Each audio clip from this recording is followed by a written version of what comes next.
today, and I just want to say, while I was sitting there listening to the talks today, how lucky all you people are here.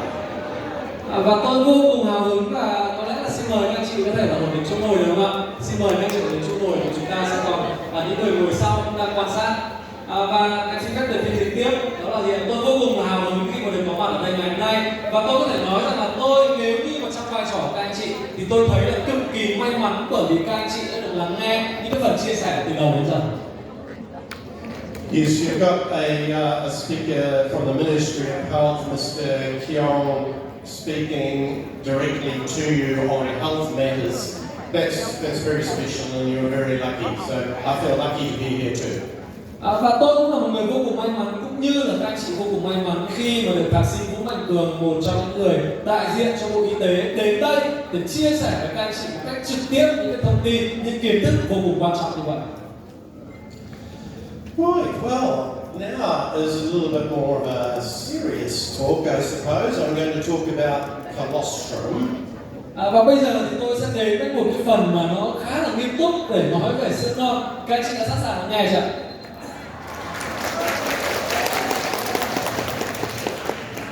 First of all, hands up everybody who took their colostrum this morning. Và các anh chị có thể giơ tay lên nếu như mà các anh chị đã uống sữa non sáng ngày hôm nay, đúng không ạ? I think every hand in the room went up. Very good. Và tôi nghĩ rằng tất cả mọi người trong khán phòng đã giơ tay, và đó là một điều vô cùng tuyệt vời. Okay, so first of all, this first slide is a world view of colostrum consumption in the main markets for colostrum in the world. Và đây là một cái bức tranh về tất cả những thị trường sữa non trên thế giới, về cái mức độ tiêu dùng của những cái sản phẩm sữa non trên thế giới để các anh chị có thể nhìn thấy. And the key thing it shows here is that Asia here is leading the world in colostrum consumption. Và khi mà các anh chị nhìn thấy trên cái biểu đồ này thì châu Á chính là cái khu vực mà đang sử dụng và tiêu thụ sữa non nhiều nhất trên toàn cầu. Asia 2 times more than the USA. Và ở tại châu Á thì chúng ta tiêu thụ sữa non hơn gấp 2 lần so với thị trường Mỹ. 3 times more than Europe. Và gấp 3 lần so với thị trường châu Âu.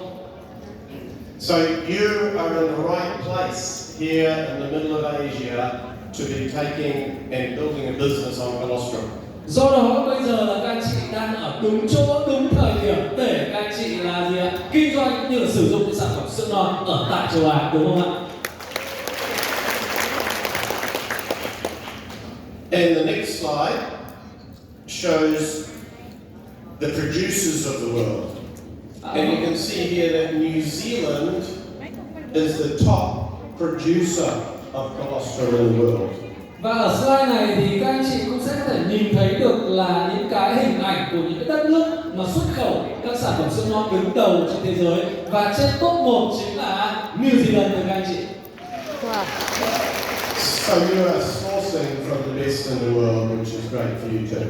Do đó là các anh chị đã sử dụng cái sản phẩm với những nguồn nguyên liệu là hàng đầu thế giới, các anh chị có thể tuyệt vời không ạ? So why is sourced from New Zealand? Nhưng mà câu hỏi sẽ là gì? Tại sao chúng ta lại sử dụng cái nguồn nguyên liệu đến từ New Zealand? Number one, New Zealand has clean air. Và cái yếu tố đầu tiên đó là gì? New Zealand có một cái không khí, một cái môi trường vô cùng trong sáng. Clean water. Có một cái nguồn nước vô cùng trong lành. Green grass. Và có những cái cánh đồng cỏ xanh ngát bất tận. Lots of green grass. Và chắc chắn rồi rất nhiều những cánh đồng cỏ xanh ngát bất tận ngút trời như vậy. Plus, New Zealand products have evidence-based claims for their health. So scientific evidence for the claims is important in New Zealand. Và đặc biệt là ở tại New Zealand thì với bất cứ những sản phẩm nào được sáng chế, được xuất khẩu thì nó đều cần phải có những cái nghiên cứu khoa học để chứng minh được cái là gì, cái công dụng của sản phẩm đó. Do đó những sản phẩm ở tại New Zealand là những sản phẩm mà có bằng chứng sử dụng và bằng chứng khoa học vô cùng rõ ràng. So, a few more statistics about production of colostrum. New Zealand is the 8th largest milk producing country in the world. with 3% of global production. Và ở đây thì chúng ta sẽ có thêm một số những thông tin khác, đó là New Zealand là cái quốc gia mà sản xuất sữa lớn thứ 8 ở trên thế giới, và sản lượng ở tại New Zealand thì chiếm 3% toàn cầu. 3% of production, but 30% of global dairy exports, which is because most other producers don't export, they consume it within their own country. Và nhưng khi mà New Zealand đạt 3% cái sản lượng sữa toàn cầu, nhưng New Zealand lại chiếm đến hơn 30% cái sản lượng sữa mà được xuất khẩu đi ở trên toàn thế giới. Và điều này có thể hiểu được rằng là rất nhiều những đất nước họ cũng có thể sản xuất ra những cái sản phẩm từ sữa, nhưng họ có thể sử dụng ở bên trong đất nước của họ, hoặc là nó không đủ cái tiêu chuẩn xuất khẩu lớn như New Zealand, và New Zealand thì chiếm đến 30% cái sản lượng xuất khẩu trên toàn cầu. In New Zealand, we have about 5 million people and 4.5 million cows. Và tại New Zealand thì chúng tôi có một cái dân số vào khoảng 5 triệu người, nhưng mà cái dân số của bò thì cũng vào khoảng là 4,5 triệu con bò anh chị. We have a very natural environment. We have the sunlight of Spain and the climate of Bordeaux in France. Và New Zealand thì được có một cái vùng khí hậu mà rất là được ưu ái. New Zealand thì bao quanh bởi là gì ạ? Những cái giống như là những cái ánh nắng của Tây Ban Nha, nhưng mà lại có một cái vùng nhiệt đới khí hậu nó giống như Bordeaux của Pháp. Hands up who has been to New Zealand? Và nếu như mà các chị đã từng đến New Zealand có thể giơ tay, tôi nhìn thấy nào ạ? Oh, good, quite a few. That's good. Một số các chị thì đã đặt chân đến New Zealand rồi. Hands up who wants to go to New Zealand? Nhưng mà bây giờ thì hãy giơ tay nếu các chị muốn đến New Zealand. Wow. I hope to see you all there one day. Và tôi chắc chắn rằng là muốn gặp tất cả các anh chị ở tại New Zealand vào một ngày nào đó. Các chị quyết tâm không ạ?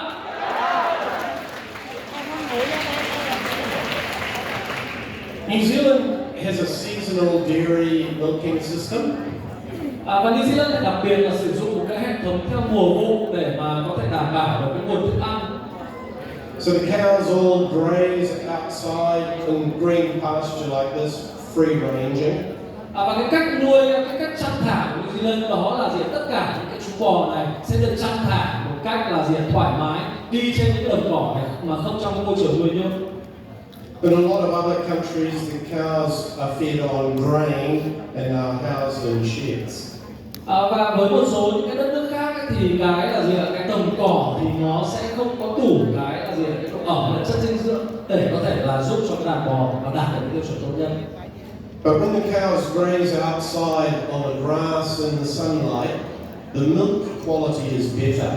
Bởi vì tất cả chúng tôi thì đã có những nghiên cứu đó là gì? Khi mà những con bò được là gì? Thả đi, gọi là gì? Thong dong ăn cỏ trên đồng cỏ và đón nhận những ánh nắng trực tiếp ấy, thì chất lượng sữa của nó tốt hơn rất nhiều. The milk and the colostrum has higher levels of omega-3, vitamin E, beta-carotene, and CLA, conjugated linoleic acid. Và những cái chỉ số ở trong sữa và sữa non của những cái chú bò đạt tiêu chuẩn như vậy ấy, thì nó sẽ có nhiều omega 3 hơn, có nhiều vitamin E hơn, có nhiều beta carotene hơn, và cũng như là những cái chất dinh dưỡng mà có ích khác. These are all essential nutrients for health, as you probably know. Và tất cả những cái mà chúng ta vừa liệt kê thì đều là những cái thành phần dinh dưỡng vô cùng quan trọng trong cuộc sống, trong cái sức khỏe con người của chúng ta, đúng không ạ? Now, these are some of the famous New Zealand brands of colostrum. Và đây là cái hình ảnh của một số những cái thương hiệu sữa non nổi tiếng ở tại New Zealand. And of course, this one here is the best, right up in the top corner here. Và tôi có thể nói rằng là cái sản phẩm mà nằm trên cái góc trên cùng bên trái ấy, là sản phẩm tuyệt vời nhất, đồng ý không ạ? Oh, sounds like you recognize that one. Có vẻ như là các anh chị cũng nhận ra người quen của mình trên này. Okay, bit of science now. So, what actually is colostrum? Vậy thì bây giờ chúng ta sẽ đến với một cái phần mà nó khoa học hơn một chút. Vậy thì sữa non thực sự là gì?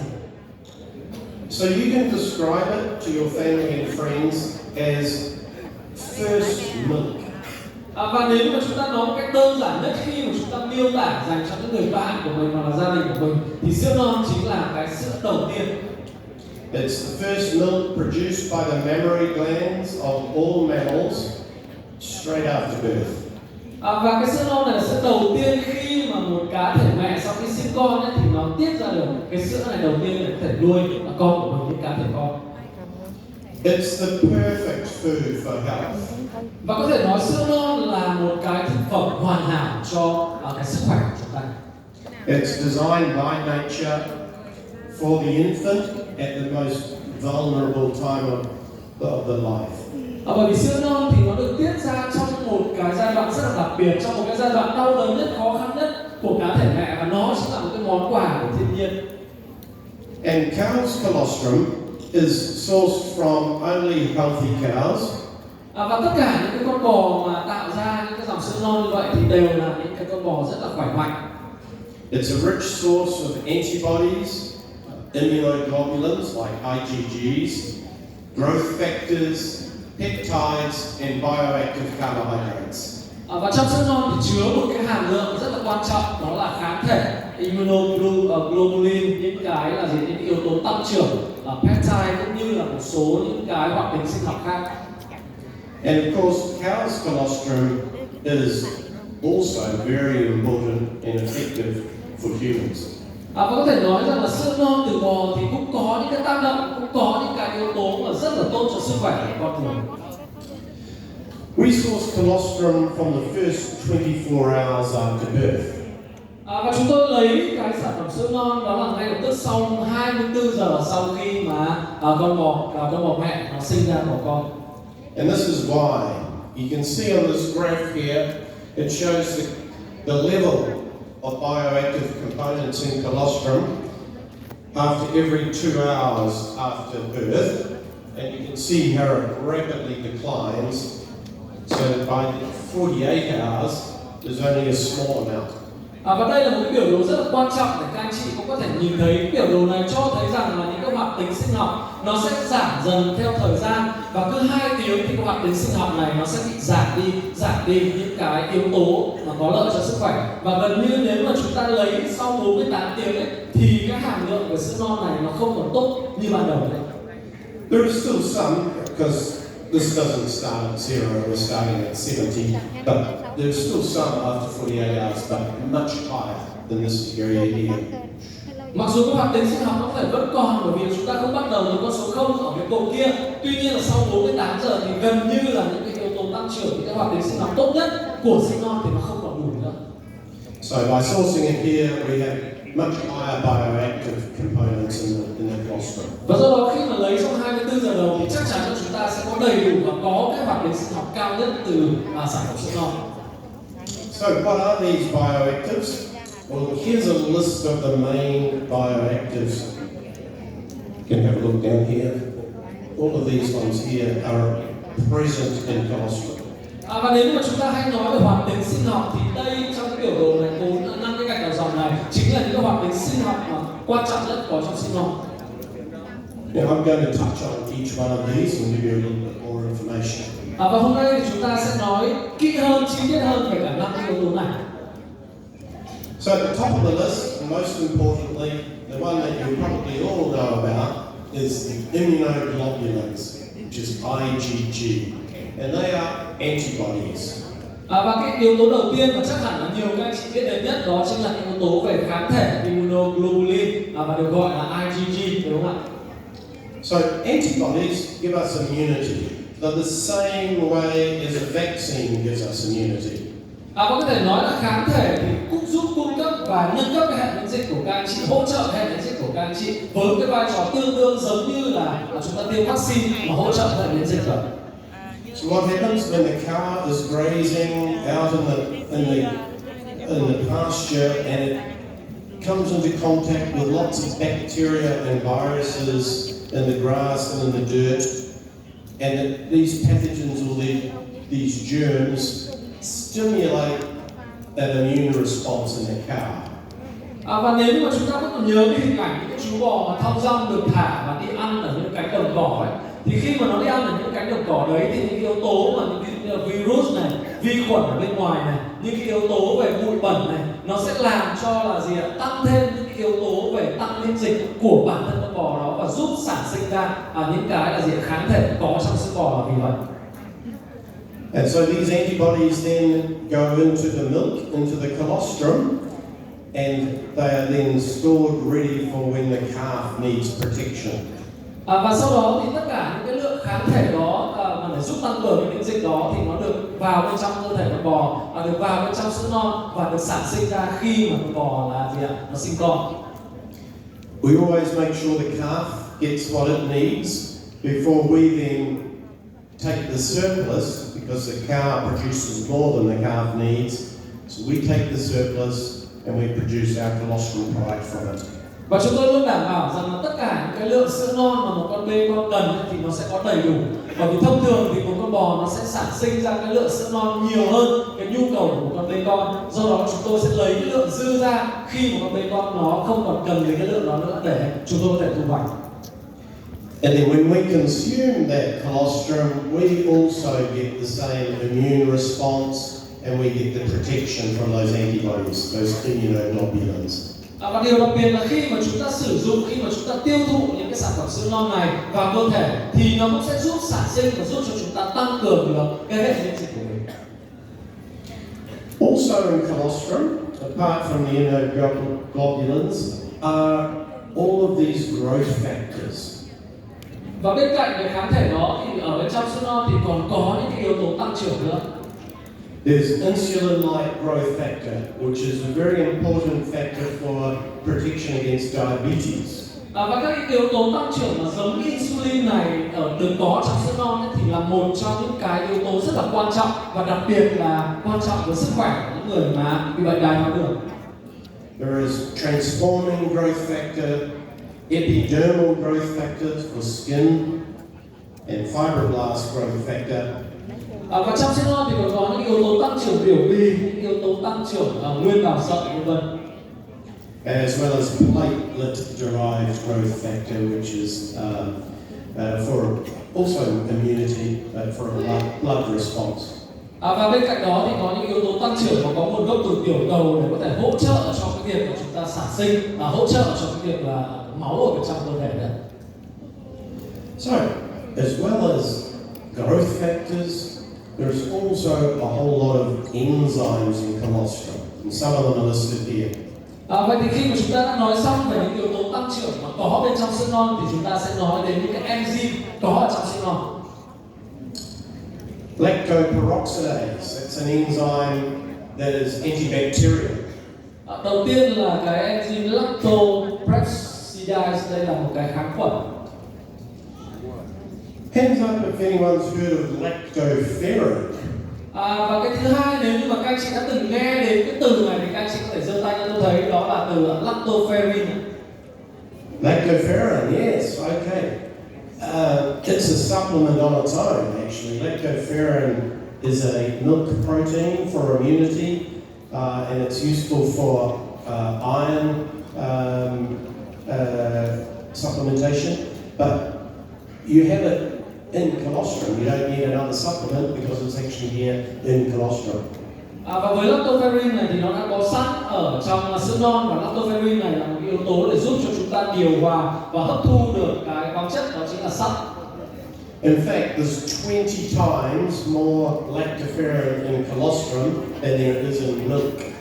Và so với cả sữa thông thường thì sữa non thì có chứa lactoferrin cao gấp hơn 20 lần các anh chị. So it's important for iron absorption. Và đó là cái yếu tố rất là quan trọng trong việc là chúng ta có thể hấp thụ được một cái khoáng chất cần thiết cho cơ thể, đó là sắt. And so is transferrin. Bên cạnh đó thì chúng ta có thể nói đến về transferrin. It binds and helps transport iron. Nó giúp liên kết cũng như là vận chuyển đường sắt đến với cả những cái tế bào trong cơ thể.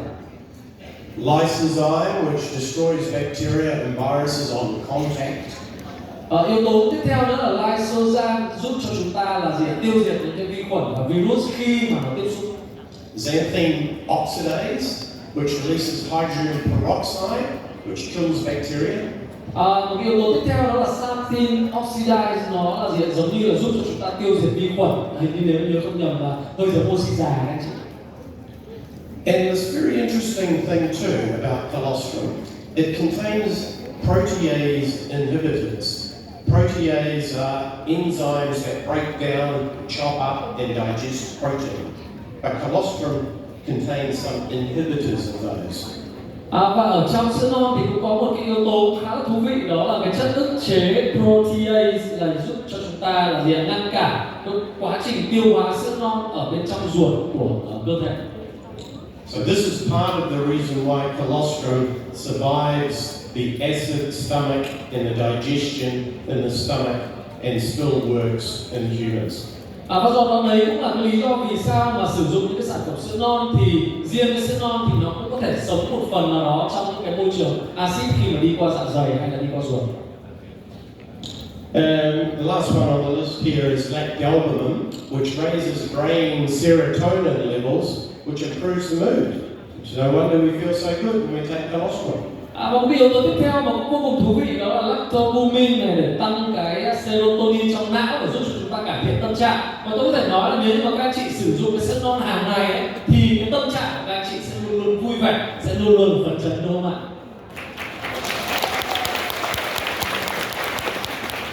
Maybe that's why you're such a happy group here. Và nếu như mà chúng ta nhìn vào những gương mặt của những người xung quanh thì chúng ta có thể hoàn toàn đảm bảo điều đó mà, đúng không ạ? Colostrum also contains cytokines. These are immune-regulating chemical messengers that help the cell-to-cell communication in the body. Và bên cạnh đó thì sữa non cũng có chứa cytokine để giúp cho chúng ta, đó là gì ạ? Nó giống như là giúp cho những cái tế bào nó có thể giao tiếp được với nhau. Cytokines boost T-cell activity and antibody production. Và cytokine này thì nó cũng tăng cường những hoạt động của tế bào T và sản xuất ra thêm những kháng thể cho cơ thể. The leukocytes stimulate production of interferon, which slows down viral reproduction.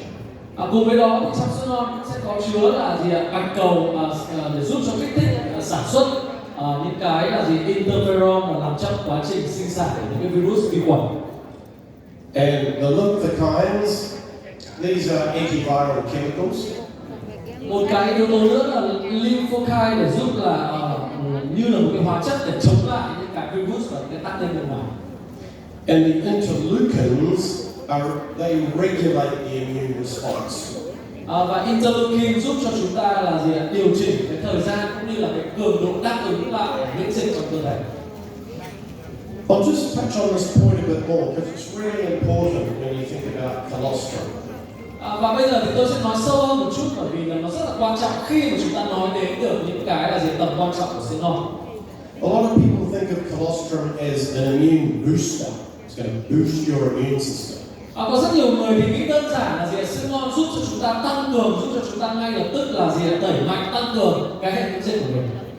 But the problem is, if the immune system gets overactive, then you also get a lot of autoimmune diseases.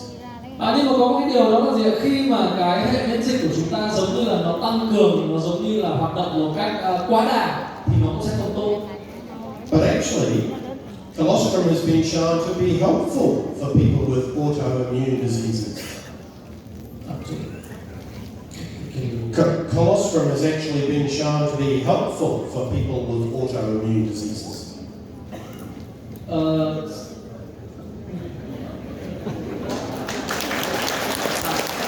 Bên cạnh đó, sữa non sẽ rất là hữu hiệu dành cho những cái người bệnh nhân mà gặp những cái vấn đề về gọi là bị bệnh, về suy giảm hệ miễn dịch.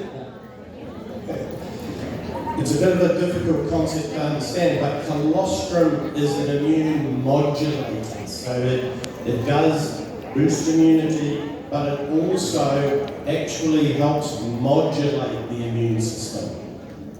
Chúng ta có thể hiểu rằng là sữa non thì nó không chỉ là đóng cái vai trò mà tăng cường cái là cái hệ miễn dịch của chúng ta, mà nó tạm gọi là giống như là điều hòa được cái hệ miễn dịch của chúng ta nữa các anh chị. Yeah, modulate means regulates the immune system. Yeah. Okay, but wait, there's more in colostrum, right? There's a lot I've already talked about that's in colostrum, but there's also all of these vitamins and minerals. Nhưng mà chưa hết, bởi vì tất cả những gì chúng ta miêu tả vừa rồi với colostrum thì nó vẫn là với sữa non thì nó còn chưa đủ, bởi vì bên trong sữa non còn có những cái chất dinh dưỡng nữa. So colostrum is really powerful. It has all of these things in one complete healthy food. Và có thể nói là sữa non giống như là một cái sản phẩm toàn diện mà có thể là bao gồm tất cả những yếu tố cần thiết cho sức khỏe ở cơ thể con người. So in summary, colostrum is the most powerful, complete, natural, and bioactive food that you'll ever consume. Vậy thì tóm lại, điều mà có thể chia sẻ với các anh chị là gì? Sữa non chính là một cái thực phẩm mạnh mẽ nhất này, hoàn hảo nhất và tự nhiên nhất, cũng như là có cái hoạt tính sinh học nhất so với tất cả các sản phẩm khác mà các anh chị có thể biết được. So what about the health benefits of colostrum? Vậy thì đâu sẽ là những cái lợi ích của sữa non? Well, there is a lot of scientific and clinical evidence for the benefits in all of these areas. Và tất cả những cái lợi ích của sữa non này thì đều có những cái nghiên cứu khoa học đã chứng minh được những cái lợi ích đó. So there's, I actually have a database of over 700 published papers on colostrum. Và tôi thì có một cái cơ sở dữ liệu khoảng hơn 700 những cái nghiên cứu khoa học về những cái lợi ích của sữa non. There's not time today to do all of those 700, but I'll just give you a snapshot of some of the key findings on key scientific papers. Và trong ngày hôm nay chắc chắn là tôi không thể nào nói với các anh chị tất cả những nghiên cứu khoa học đó, nhưng mà tôi có thể chia sẻ được những cái điểm nổi bật của những cái nghiên cứu khoa học này cho các anh chị về lợi ích của sữa non. So these are in the prevention of flus, influenza. Đầu tiên đó là cái lợi ích về việc là gì ạ? Phòng chống và ngăn ngừa cúm. The upper respiratory tract infections, so these are colds that children get. Và giảm tỷ lệ mắc phải những cái bệnh mà viêm nhiễm cái đường hô hấp trên mà các anh chị rất là dễ gặp phải, như là cảm cúm, cảm lạnh, vân vân. And at the other end of the alimentary canal or gastrointestinal tract, diarrhea and colitis. Và một trong những cái nghiên cứu khoa học nữa thì cho thấy rằng là sữa non có tác dụng trong việc điều trị và phòng ngừa cái bệnh tiêu chảy nữa. And importantly, right in the middle of the gut, protection of the gastrointestinal lining of the gut lining. Và sữa non thì cũng có tác dụng trong cái việc là gì ạ? Tạo ra một cái lớp màng bọc ở trong cái khu vực đại tràng để giúp cho chúng ta điều trị được những cái yếu tố khi mà chúng ta bị bệnh viêm loét đại tràng nữa. I often get asked about the bioavailability of colostrum. Does it survive the stomach acid or does it get chopped up and digested? Và một trong những câu hỏi thường gặp nhất đó là sữa non thì liệu nó có thể tồn tại được thông qua cái axit dạ dày hay không? Well, there was one scientific study, and this was by the scientists Kelly and Ruse, and they did a study to show that the immunoglobulins do survive the gastrointestinal tract. Và ngày hôm nay thì tôi muốn chia sẻ một nghiên cứu khoa học của Kelly và Ruse để chứng minh rằng là gì ạ? Sữa non nó có thể sống sót thông qua cái là gì ạ? Thông qua cái axit dạ dày, thông qua đường tiêu hóa.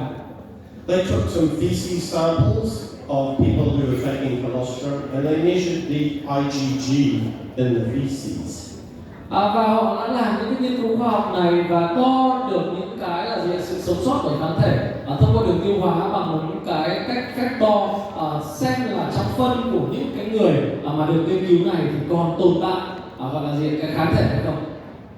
And they showed that the antibodies do survive right through the tract. There were live antibodies in the feces. Và thông qua những nghiên cứu khoa học đó, thông qua những cái phép đo ở trong phân đó thì sẽ có thể nhìn thấy được là gì ạ? Cái kháng thể nó vẫn còn sống sót, nó vẫn còn tồn tại. But part of the reason for that is, you remember I talked about these protease inhibitors in colostrum? Và khi mà tôi chia sẻ với các anh chị những cái là gì ạ? Những cái thành phần khoa học về sữa non ở trong những cái slide trước. So they help to prevent that digestion. Và nó có trong sữa non thì nó có một cái là gì ạ? Giúp cho chúng ta có thể là gì ạ? bảo vệ được cái đường tiêu hóa, bảo vệ được cái đường ruột của chúng ta, và nó có thể sống sót được thông qua cái phần axit dạ dày. But there is still some digestion that happens, and we've got a solution for that, which I'm going to talk about shortly. Tuy là nó có thể sống sót được một phần nào đó qua axit dạ dày, nhưng mà nó không còn nhiều. Do đó là để mà có thể là đảm bảo được hầu hết được cái hoạt tiến sinh học của sữa non ấy, thì chúng tôi sẽ có một cái lời giải mà sẽ chia sẻ với các anh chị ở cái phần sau. This next study was a study in Italy in 2007, where they compared colostrum to the flu vaccine. Và cùng với đó thì tôi muốn chia sẻ với các anh chị một cái nghiên cứu ở Ý vào năm 2007 để cho thấy là cái sữa non có cái hiệu quả như thế nào. So they had 4 groups in the study. They had a control group that received nothing, a vaccine group, a colostrum group, and a colostrum plus vaccine group. Và trong cái nghiên cứu này thì họ đã cho chúng ta thấy được rằng là cái hiệu quả của sữa non so với cả cái vaccine mà phòng chống cúm ấy. Và họ đã đưa ra được 4 cái nhóm để họ nghiên cứu. Cái nhóm thứ nhất là một cái nhóm gọi là nhóm đối chứng, tức là không sử dụng sữa non, không sử dụng vaccine gì cả. Nhóm thứ hai là cái nhóm mà đã tiêm phòng vaccine. Nhóm thứ ba là nhóm chỉ sử dụng sữa non, và nhóm thứ tư là cái nhóm vừa dùng sữa non và vừa tiêm phòng vaccine để xem là cái hiệu quả phòng chống cúm như thế nào. And they recorded the number of times they got the flu or a cold over the next 3 months. Và cùng với đó thì họ đã đưa ra cái phép đo của cả 4 cái nhóm này về cái việc là cái tỷ lệ hay là cái số lần mà những cái người trong cái nhóm này mắc phải cái bệnh cúm trong vòng 3 tháng kế tiếp đó. And these are the numbers. Và đây là những cái con số để thấy được là gì ạ? Đã có bao nhiêu những cái người, những cái lần mà những người bị cúm sau 3 tháng. The ones that took only colostrum had the lowest number of colds and flus. Và khi chúng ta nhìn vào những con số này thì những cái nhóm người mà chỉ sử dụng sữa non ấy là cái nhóm người mà bị mắc phải cúm và cảm lạnh ít nhất sau khi một nghiên cứu này. Chỉ sử dụng con sữa non thôi. And this was with only 400 milligrams of colostrum. So that's quite a low dose compared to what you get. You get 300 milligrams, more than 300 milligrams in Coloss IgG Gold. Và nếu như mà so với những người này, khi mà cái hàm lượng mà họ sử dụng trong cái nghiên cứu khoa học này thì nó thấp hơn rất nhiều so với cái hàm lượng là gì, kháng thể mà có trong Coloss IgG Gold mà các anh chị đang sử dụng. Bởi vì Coloss IgG Gold mà các anh chị đang sử dụng đấy, nó có hơn 316 mg kháng thể cơ, trong khi những người này mới đang chỉ sử dụng có hình như là 40 mg kháng thể cho cái nghiên cứu khoa học này. But it's more protective than Coloss IgG Gold. Do đó có thể nói là những cái gì mà các anh chị đang sử dụng trong lon sản phẩm Coloss IgG Gold ấy, nó mang đến một cái hiệu quả bảo vệ tuyệt vời hơn rất nhiều. And that's because of the bio-lactol, which I'm going to talk about shortly. Và một phần để mà chúng ta có thể hiểu được rằng là khi mà chúng ta có những cái hàm lượng kháng thể cao như vậy nhưng vẫn bảo toàn được hàm lượng kháng thể đó thì nó đến từ công nghệ bio-lactol, mà một lát nữa tôi sẽ chia sẻ với các anh chị. This next study was in 605 children in India who had upper recurring respiratory tract infections.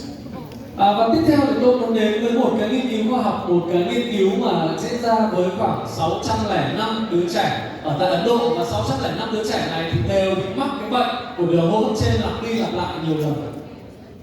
After just 3 months on colostrum, these infections in these children dropped by 91.2%.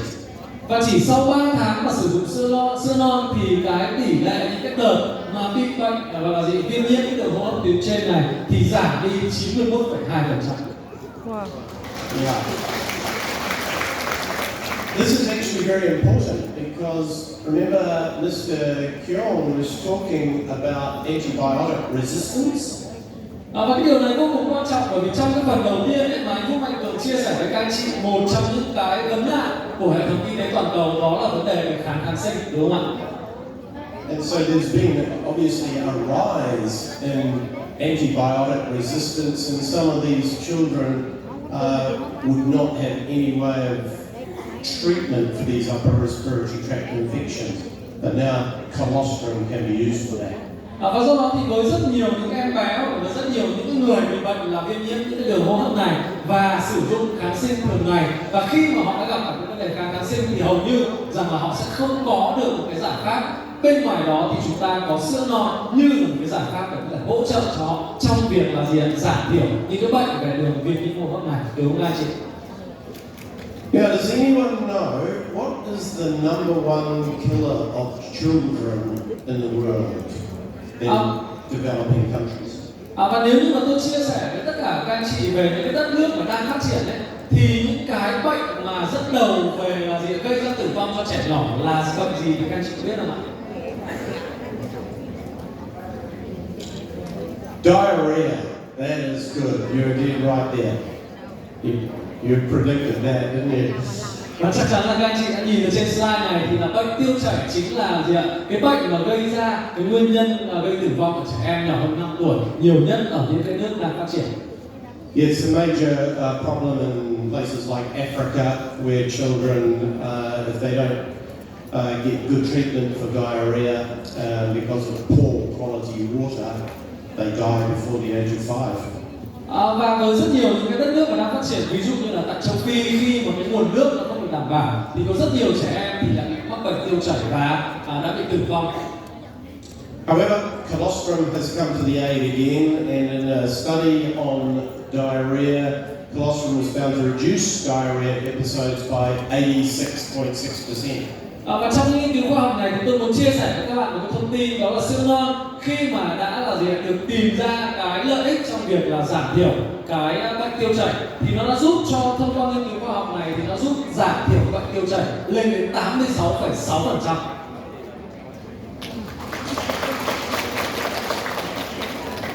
Now, this is a really important aspect that a lot of people don't realize with colostrum, and that's the benefit to the gut. Và một cái điều tiếp theo mà có rất nhiều người có thể là chưa biết hoặc là các anh chị đã biết rồi, đó chính là sữa non thì là mang lại những cái lợi ích vô cùng tuyệt vời cho đường tiêu hóa của chúng ta. So inside our gut, in the lining of the gut and the intestines, are these projections, like finger-like projections inside the gut called villi. Villi.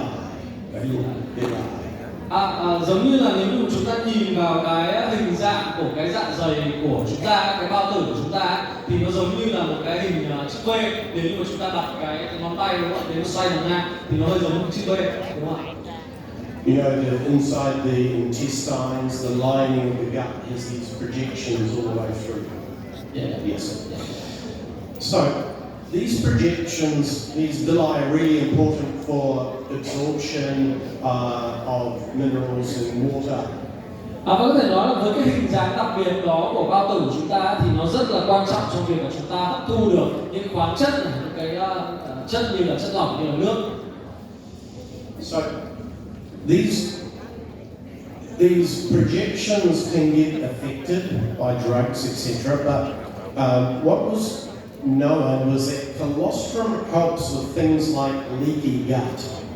Và với một cái hình dáng đặc biệt như vậy thì khi mà chúng ta sử dụng những cái sản phẩm như là dược phẩm, như là thuốc thì nó sẽ có thể gây ra những cái viêm loét này, nó sẽ có thể gây ra những cái tổn thương ở trong bao tử. Và sữa non thì đặc biệt đó là gì? Có thể tạo ra một cái lớp bao bọc, một cái lớp bao bọc lên cái niêm mạc dạ dày để giúp cho chúng ta là gì? Hạn chế và phòng tránh được cái tình trạng là viêm loét dạ dày, viêm loét bao tử, đúng không ạ? So these villi, they get holes in. We get holes in the gut, and then some of our food can pass through and get into the bloodstream. So when you get holes in the gut, some of our undigested food and small proteins can get through the holes in the gut and get into the bloodstream. Và bởi vì nếu như mà chúng ta có những cái lỗ, như chúng ta bị những cái viêm loét ở bên trong cái bao tử đó thì những cái là gì, những cái thực phẩm, những cái đồ mà nó chưa được tiêu hóa thì nó có thể là gì, đi trực tiếp thông qua cái đường máu và thông qua những cái là gì, những nội tạng thì nó rất là gây ra những nguy hiểm cho sức khỏe. So this is the cause of things like allergies. If we have an allergy, a food allergy, or if we get over an immune response to something that we've eaten. It's because of things getting through the gut and into the bloodstream. Và cái hiện tượng như là tôi vừa miêu tả đấy thì nó giống như là những cái hiện tượng mà dị ứng, những khi mà chúng ta dị ứng với một cái thực phẩm nào đó, khi mà chúng ta dị ứng với một cái món ăn nào đó thì vân vân, đó là một cái triệu chứng để cho thấy rằng là gì ạ, ở bên trong dạ dày của chúng ta thì đã có những cái yếu tố mà làm cho là gì, những cái thực phẩm mà chưa được tiêu hóa thì nó đi thẳng vào máu và nó gây ra những cái tình trạng như là gì ạ, dị ứng về thực phẩm vân vân. But what they showed that all those growth factors that I talked about in colostrum, all those growth factors, they help to seal those holes.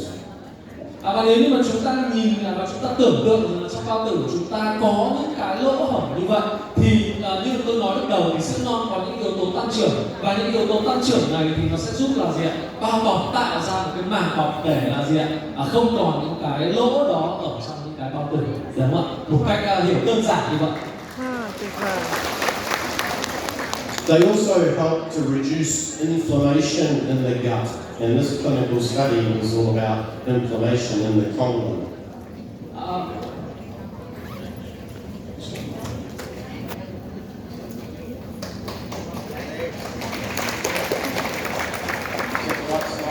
Ulcerative colitis.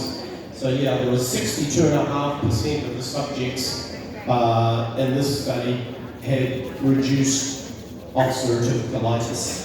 Và khi mà sữa non được dùng kết hợp với cả thuốc ấy, thì những cái triệu chứng đã giảm đáng kể so với cả những đối tượng mà bị viêm loét đại tràng này, và đặc biệt là cái điểm gọi là những cái nhóm sữa non này đã giúp cho họ cải thiện đến khoảng 62,5% do những cái vấn đề mà gì khi mà những cái nhóm nghiên cứu họ bị viêm loét đại tràng họ tham gia vào nghiên cứu khoa học này. And this is the study I was talking about with the villi and the destruction of the villi. So this scientist here, Playford, this is a very famous publication by the scientist Playford. Và đây là một trong những nghiên cứu khoa học mà rất là gọi là được nhiều người biết đến từ tiến sĩ Playford. So what he did was he took photos of these villi before taking indomethacin, an anti-inflammatory drug. Và cái nghiên cứu này thì đã nghiên cứu ra những cái là gì ạ? Những cái tác động của những thuốc thông thường lên những cái biểu mô ruột. And the villi were all very healthy, big long projections like this. Và lúc đầu thì những cái là gì ạ? Những cái biểu mô ruột này thì nó còn khá là khỏe mạnh. And then when they took the non-steroidal anti-inflammatory drug, the NSAID, indomethacin, they all crinkled up and got broken and looked like this. Và khi mà họ sử dụng những cái thực phẩm này, những cái loại thuốc này thì người ta có thể nghiên cứu và người ta nhìn thấy được cái bề mặt của biểu mô ruột này thì nó có một cái sự thay đổi đột biến và nó giống như là bị co lại. And then they gave those patients colostrum, and they found that all these villi grew right back to normal health again. Nhưng mà với những người mà cái biểu mô ruột này nó đã bị có cái biểu tượng co lại như vậy rồi thì người ta lại tiếp tục làm nghiên cứu là cho những người này uống sữa non, và một cái điều thần kỳ diễn ra đó là gì ạ? Những cái yếu tố co này nó ngay lập tức là nó trở lại giống như là một cái bề mặt của cái biểu mô ruột khỏe mạnh anh chị sau khi sử dụng sữa non. Yeah, it's quite amazing, very amazing. Rất là tuyệt vời. And I've got that paper if anyone wants it, I can send it through, but you see the pictures in the paper that was published, they look really dramatic.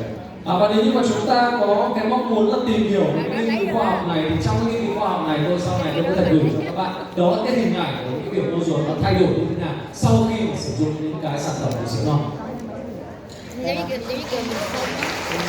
So that's a little bit of snapshot of some of the science around colostrum.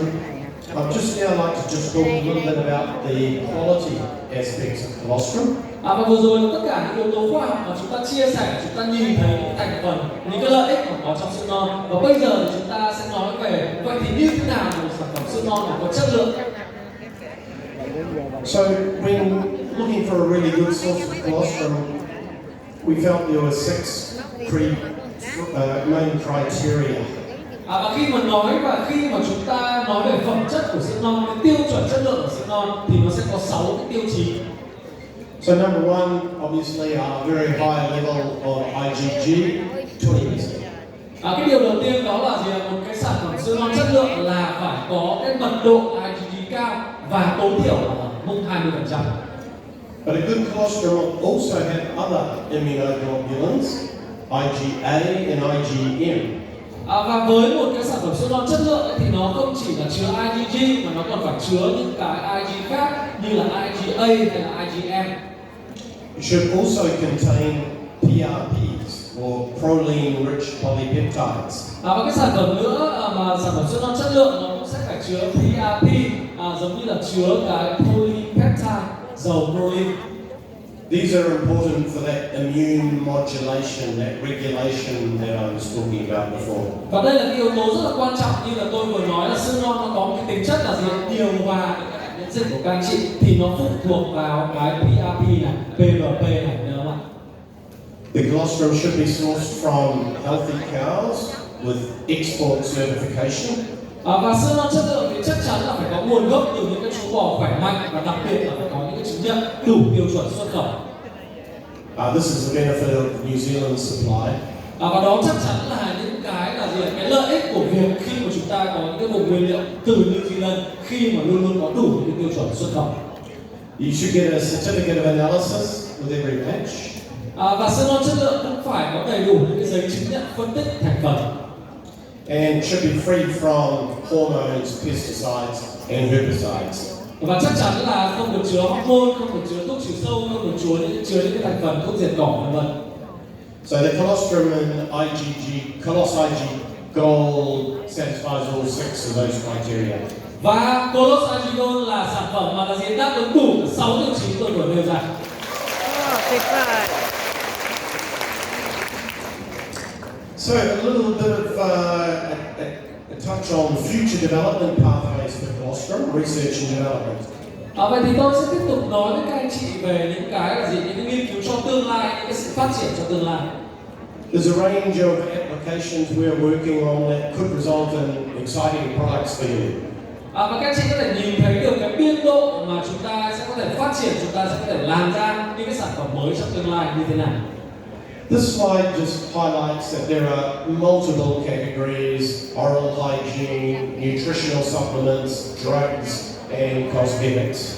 Và trong cái slide này thì tôi mới chỉ đưa ra cho các anh chị một số những cái phân loại, một số những cái sản phẩm khác nhau như là vệ sinh răng miệng, như là thuốc này, như là thuốc đặc trị, sản phẩm cho trẻ.